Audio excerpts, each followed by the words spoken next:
বন্ধুরা, আমাদের খুঁটিনাটি বিশ্লেষণ পাঠশালার আরো একটি নতুন ভিডিওতে আপনাদের সকলকে স্বাগতম। আমরা এর আগের ভিডিওতে এরকম একটি চিত্রের মধ্যে কয়টি ত্রিভুজ সেটি নিয়ে আলোচনা করেছিলাম। এখন আমরা দেখব যদি চিত্রটি এরকম হয়। ধরুন এখানে এই কৌণিক বিন্দু থেকে বাহু পর্যন্ত একটি রেখা গিয়েছে, এখানে একটি গিয়েছে, এখন আরেকটি ধরুন এইখানে এসেছে এতটুকুতে। তখন আমরা কি করব? এটা তো আসলে এখানে টাচ করিনি, তখন আমরা কি করতে পারি দেখুন, সহজ একেবারে।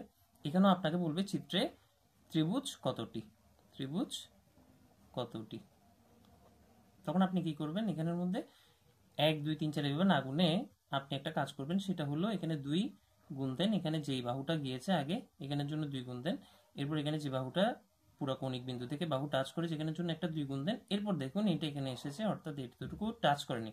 আগের ভিডিওতে আমরা দেখিয়েছি যদি টাচ করে আরো একটি 2 গুণ দিয়ে আমরা এটি করতাম, কিন্তু এখন আমাদের গুণের পরিবর্তে যোগ দিতে হবে, তখন এটি হয়ে যাবে। দেখুন এখানে তাহলে 2 দুগুণে 4, 4 দুগুণে 8, 8 দিয়ে কত 10, অর্থাৎ এখানে 10টি ত্রিভুজ আছে। এখানে আপনারা গুণের বেলায় দেখবেন এই যে আগে গুণ করা হয়েছে তারপর যোগ, অর্থাৎ সরলের ক্ষেত্রে আগে গুণ তারপর যোগ আসে। ধন্যবাদ বন্ধুরা, আশা করছি আমাদের আজকের ভিডিও আপনাদের অনেক উপকারে এসেছে। যদি ভালো লেগে থাকে তাহলে অবশ্যই সাবস্ক্রাইব করে আমাদের সাথে থাকবেন। ধন্যবাদ।